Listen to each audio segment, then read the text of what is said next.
नमस्कार दोस्तों, आप देख रहे हैं एआई की पाठशाला, जहां हम एआई टूल्स को आसान भाषा में समझते हैं। आज हम जानेंगे ग्रोक एआई की हेल्प से साइंस के क्वेश्चंस कैसे सॉल्व किए जा सकते हैं। चाहे आप स्कूल स्टूडेंट हो, कॉलेज में पढ़ते हो या किसी कॉम्पिटिटिव एग्जाम की तैयारी कर रहे हो, ये ट्रिक आपके काफी काम आने वाली है।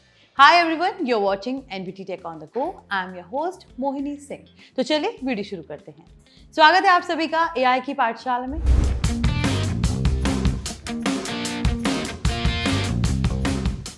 साइंस पढ़ते समय अक्सर ऐसा होता है कि कोई कॉन्सेप्ट समझ नहीं आता, न्यूमेरिकल अटक जाता है या किसी डायग्राम का मतलब समझ में नहीं आता। ऐसे में ग्रोक एआई आपकी हेल्प कर सकता है। स्टेप 1, ग्रोक एआई ओपन करें। सबसे पहले एक्स ऐप या ग्रोक एआई की ऑफिशियल वेबसाइट पर जाएं और अपने अकाउंट से वहां पर लॉगिन करें। स्टेप 2, अपना साइंस क्वेश्चन वहां पर टाइप कर दें।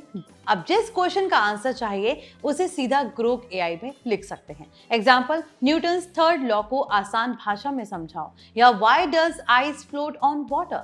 जितना क्लियर क्वेश्चन होगा उतना बेहतर आंसर भी आपको मिल पाएगा। स्टेप 3, कॉन्सेप्ट को आसान भाषा में समझें। अगर आंसर समझ नहीं आया तो आप फॉलो अप प्रॉम्प्ट दे सकते हैं, जैसे कि इसे 8th क्लास के स्टूडेंट की तरह समझाइए या रियल लाइफ एग्जाम्पल के साथ समझाइए। ग्रोक एआई उसी टॉपिक को आसान भाषा में आपको दोबारा समझा देगा।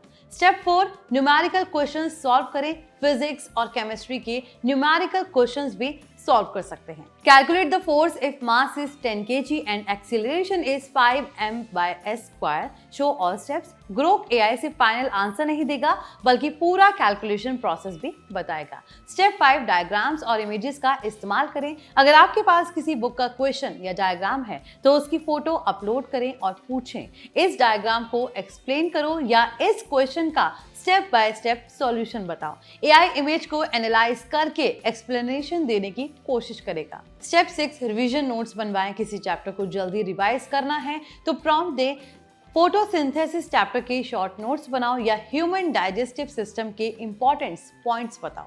कुछ ही सेकंड्स में रिवीजन मटेरियल तैयार हो जाएगा। स्टेप 7 है, क्विज और प्रैक्टिस क्वेश्चंस तैयार करें। एग्जाम प्रिपरेशन के लिए ग्रोक एआई से प्रैक्टिस क्वेश्चंस भी आप बनवा सकते हैं। इसका प्रॉम्प्ट रहेगा, चैप्टर इलेक्ट्रिसिटी पर 10 MCQ क्वेश्चंस बनाओ या क्लास 10 साइंस के इंपॉर्टेंट क्वेश्चंस तैयार करो। इससे सेल्फ असेसमेंट करना काफी आसान हो जाता है। स्टेप 8 है, डाउट सॉल्विंग मोड में इस्तेमाल करें। अगर किसी टॉपिक में कंफ्यूजन है तो सीधे पूछें, एसिड और बेस में डिफरेंस क्या है, डीएनए क्या होता है, इलेक्ट्रिक करंट कैसे फ्लो करता है। ग्रोक एआई तुरंत एक्सप्लेनेशन देने की कोशिश करेगा। ध्यान रखने वाली बात यह है कि ग्रोक एआई को टीचर का रिप्लेसमेंट ना समझें। एआई कभी कभी गलत इंफॉर्मेशन भी दे सकता है, इसलिए इंपॉर्टेंट आंसर्स को अपनी टेक्स्ट बुक, टीचर या ट्रस्टेड सोर्सेज से ही क्रॉस चेक जरूर करें। एआई को लर्निंग असिस्टेंट की तरह इस्तेमाल करें, फाइनल अथॉरिटी की तरह बिल्कुल भी ना करें। अगर सही प्रॉम्प्ट्स का इस्तेमाल किया जाए तो ग्रोक एआई साइंस पढ़ने का तरीका बदल सकता है। कॉन्सेप्ट समझने से लेकर न्यूमेरिकल सॉल्व करने, नोट्स बनाने और एग्जाम प्रिपरेशन तक ये टूल स्टूडेंट्स के लिए काफी हेल्पफुल साबित हो सकता है। तो आई होप आपको ये एआई की पाठशाला पसंद आई होगी। अगर वीडियो पसंद आया हो तो इसे लाइक करें, शेयर करें और हमारे चैनल को सब्सक्राइब करना ना भूलें। मिलते हैं अगले एपिसोड में एक और मजेदार एआई टूल के साथ।